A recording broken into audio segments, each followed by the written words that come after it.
Assalamualaikum warahmatullahi wabarakatuh. Kalau kita lihat memang masing-masing partai ini punya kepentingan terhadap calon presiden, calon wakil presiden dalam konteks mendongkrak elektabilitas mereka di parlemen ya. Penilaian terhadap demokrasi, hasil Populist Center itu mengatakan bahwa tingkat kepuasan terhadap demokrasi kita selama ini itu mencapai 77,3% ya. Bagaimana penilaian terhadap perkembangan demokrasi kalau kita menggunakan parlemen sebagai tolak ukur? Iya, bagi publik kan demokrasi itu sesuatu yang sederhana. Ada keadilan, kemudian kebutuhan dia tercapai, tidak ada pembatasan ini dan itu gitu. Publik melihat sesederhana itu gitu.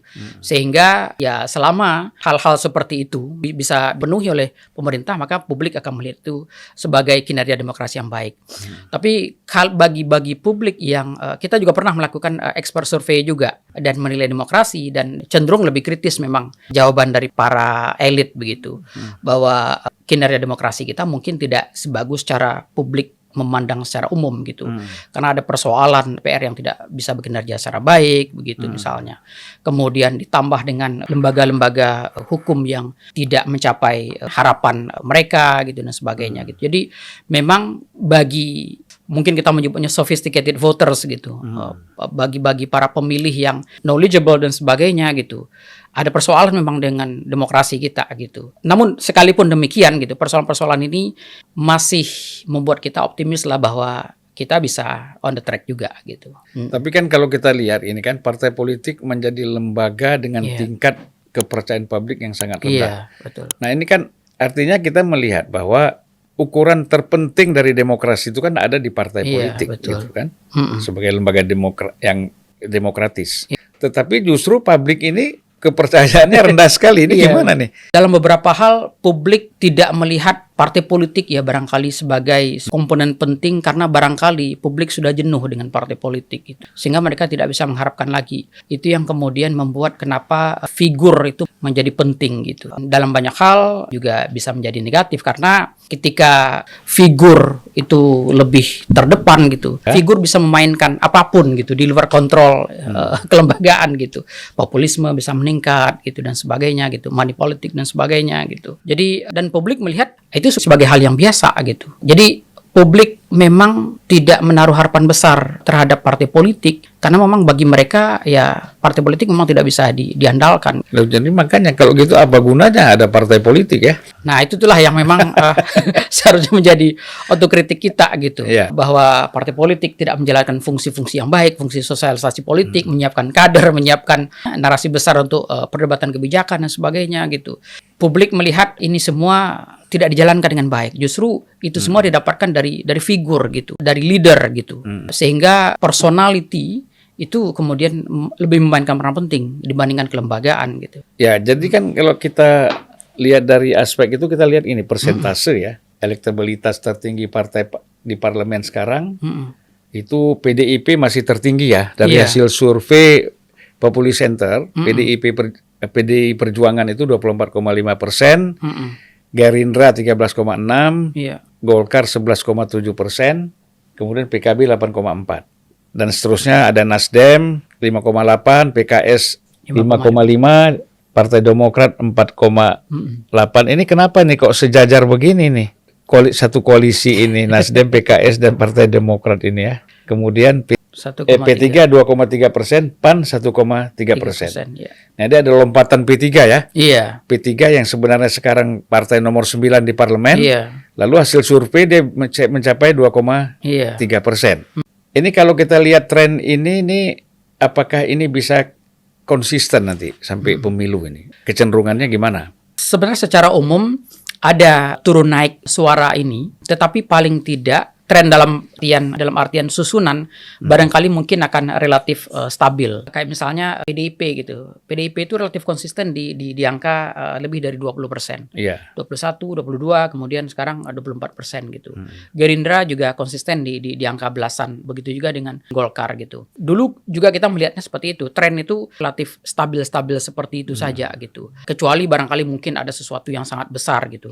Karena itu tadi gitu. Publik tidak terlalu melihat partai itu sebagai sesuatu yang sangat penting gitu dan sebagainya. Karena kalau kita lihat alasan kenapa Anda milih partai ini dan partai itu, alasan umumnya adalah ya karena ya anggota keluarga. Secara tradisi ya keluarga memang sudah terafiliasi ke situ gitu. Atau partai itu dominan di lingkungan tempat tinggal mereka gitu. Jadi lebih ke jangan-jangan gitu kan, publik lebih menilai ini gitu sebagai sesuatu yang ya natural alam bawah sadar aja gitu. Karena ya di lingkungan saya banyak orang PDIP, ya udah PDIP aja gitu misalnya gitu dan sebagainya. Tapi publik tidak memilih partai itu dalam kondisi kesadaran bahwa oh partai ini akan memperjuangkan ini akan memperjuangkan ini, tidak seperti itu gitu. Berbeda dengan figur barangkali gitu. Nah, makanya kemudian hasil ini itu relatif stabil-stabil aja. Kalaupun Gitu. naik, mungkin naiknya tidak lebih dari margin of error-nya. Jadi kalau kita lihat ya, PDIP itu pemilih tradisionalnya itu berapa persen ya? Dia sempat dulu kan 14% ya bertahan ya. Iya. 2000 pemilu 2004 itu kalau nggak salah 18%. Tertinggi itu Golkar ya. Golkar pada waktu itu. Nah, kemudian habis itu turun lagi. Kalau nggak salah saya itu 14%. Iya, di belasan persen itu, tapi ya sejak 2019 ini Ya, 2014, 2019 itu mulai naik meningkat. lagi. Iya. Kalau kita lihat ini apa ini? Ada kaitannya juga antara kita lihat posisi PDIP ya, partai yang pernah menjadi pemenang tahun 99 ya, 1999 kemudian turun 2004 2009 lalu naik lagi 2014 2019. Iya. Berarti kan kalau kita lihat ini sejauh mana peran negara-negara seperti Amerika, Cina, dan Rusia ini di dalam mempengaruhi demokrasi dan dunia politik kita di Indonesia ini. Banyak memang yang mengatakan bahwa pengaruh asing mungkin kuat dalam mempengaruhi kontestasi kita gitu. Tapi paling tidak saya belum terlalu melihat itu untuk sekarang, karena dibandingkan dengan dulu gitu ya, masyarakat kita ini jauh lebih barangkali mungkin cara berpikir yang mungkin lebih decentralized dan sebagainya gitu ya.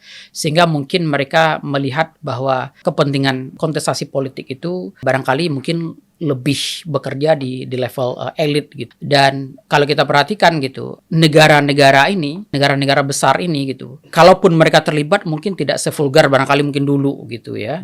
Tidak sevulgar dulu yang barangkali mungkin menyalurkan funding kemudian memobilisasi dan sebagainya gitu. Dan memang kita juga tidak berharap ada intervensi yang seperti itu gitu. Kita berharap publik kita betul-betul clean lah dari hal-hal seperti ini gitu. Dalam kontestasi ini gitu, kalau kita perhatikan gitu, mungkin negara A menginginkan si B gitu, negara menginginkan si X gitu, negara B menginginkan si Y dan sebagainya gitu. Kalau kita lihat ketika mereka memimpin gitu, mungkin perubahan-perubahan kebijakan nggak terlalu besar gitu, sehingga paling tidak hal-hal yang betul-betul dipertaruhkan itu tidak terlalu ada gitu. Kalau mungkin di masa-masa dulu gitu, hal yang dipertaruhkan itu mungkin ada ya, misalnya di era-era perang dingin dulu gitu, misalnya persoalan geopolitik di wilayah Asia Tenggara gitu, ada komunisme yang sangat kuat di wilayah Timur Timur dan sebagainya gitu. Kalau sekarang mungkin lebih ke persaingan bisnis dan sebagainya gitu. Tetapi kalau kita perhatikan, toh ketika paling tidak misalnya ketika Pak Jokowi jadi presiden gitu, akses bisnis terhadap mereka juga terbuka juga gitu. Competitiveness juga terlibat juga gitu. Yang kesel dengan kita kan kebanyakan itu paling ya dari Uni Eropa paling gitu ya, karena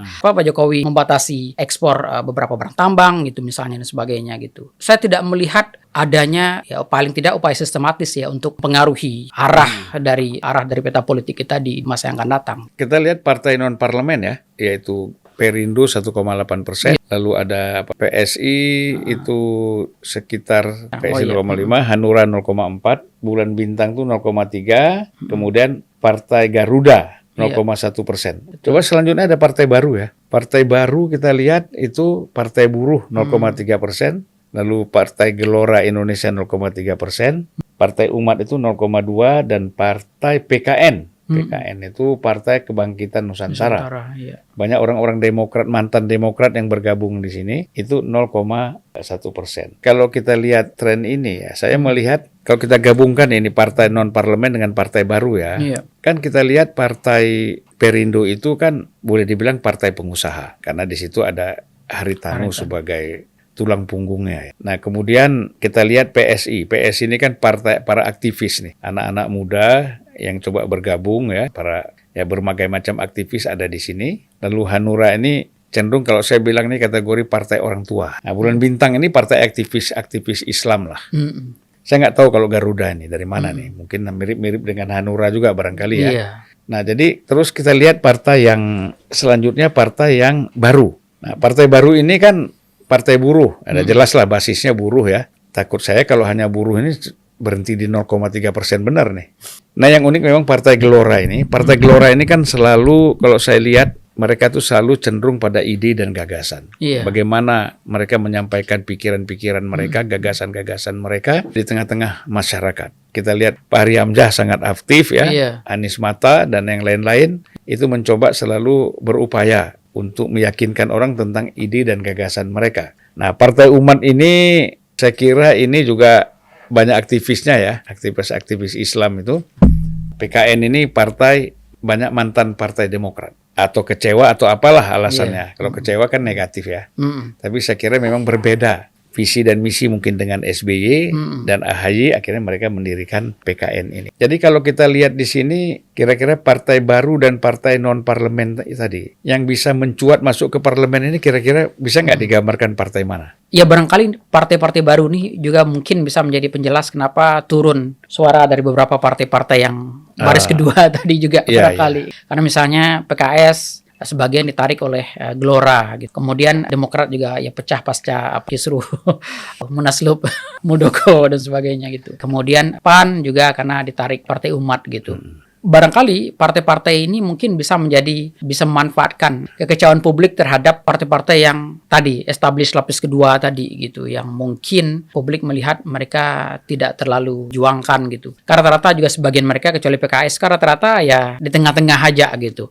Yang tidak ada kejelasan isu position, kemudian yang diperjuangkan juga belum terlalu jelas juga gitu. Sehingga sangat mungkin suara-suara mereka akan digerogoti oleh partai-partai ini gitu. Nah, yang cukup potensial sebenarnya mungkin PSI dan Gelora menurut saya itu. Karena PSI itu dalam beberapa hal mereka sudah punya portofolio yang kuat dan sebagian daerah mereka bisa memperlihatkan kinerja gitu. Dan PSI itu ya kalau ngobrol-ngobrol dengan teman-teman itu mereka relatif konsisten dalam memonopoli satu isu penting gitu. Jadi kalau dalam literatur itu ada namanya isu ownership gitu. Dan isu ownership itu isu yang ketika publik dihadapkan pada isu itu mereka tahu partai apa yang barangkali mungkin mereka bisa andalkan untuk memperjuangkan gitu. Nah itu PSI berusaha untuk mencapai itu tuh gitu. Seperti isu pendidikan dan sebagainya itu. Kalau di luar negeri kan misalnya isu tentang perang dan sebagainya itu orang sudah ingat Demokrat mendingan pilih Republikan lah yang lebih firm gitu untuk ini. Kalau gitu. di Eropa itu kan persoalan isu imigran misalnya ya, pajak dan lain-lain. Iya, betul. Partai kalau mau besar ya harus punya isu seperti itu ya. Dan ya di dalam literatur politik pun isu ownership ini sangat penting gitu karena ini cara mereka untuk melekat di hati dan pikiran publik gitu. Sehingga publik tahu gitu. Oh, isu ini ya ini yang lebih bisa kita andalkan gitu. Paling tidak PSI udah kelihatan gitu. Di partai-partai baru kalau mereka ingin maju gitu, barangkali mungkin isu ownership ini yang harus lebih mereka tekankan gitu.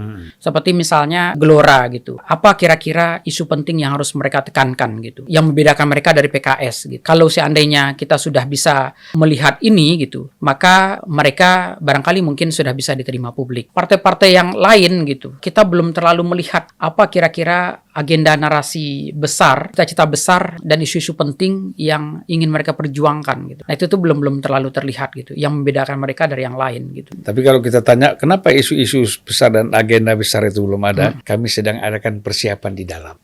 Kalau tadi kan jelas bahwa suaranya Ganjar, kalau dia tidak ikut capres, maka suaranya itu kan akan lari ke Prabowo. Atau karena Ridwan Kamil ikut ke Ridwan Kamil. Iya. Nah sekarang kan kita belum tahu, kalau Anies ini tidak nyapres, suaranya kemana kira-kira? Iya. Besar kemungkinan, yang jelas suara Anies itu agak overlap, dan banyak overlapnya mungkin ya, dengan Prabowo dan Ridwan Kamil gitu. Sehingga kalau Anies tidak masuk, itu sangat mungkin suara itu jatuh ke Ridwan Kamil dibandingkan Prabowo, seandainya beliau tidak masuk gitu. Bahkan ketika Anies ada pun, kan kita lihat juga, bahkan ketika Anies ada pun gitu, dan Ridwan Kamil masuk gitu, suaranya pun ditarik oleh Ridwan Kamil gitu. Jadi faktor Ridwan Kamil dalam banyak hal itu alternatif yang sangat menarik gitu bagi basis masanya Anies Baswedan. Ya berarti kalau Ridwan Kamil ini maju sebagai capres ataupun cawapres itu akan menarik suara Anies ya. Iya. Anies harus berupaya bagaimana Ridwan ini tidak menjadi tidak maju. Ini sesuatu yang belum pernah kita uji sebelumnya gitu. Iya. Tapi ketika kita masukkan nama Ridwan Kamil gitu ternyata hasilnya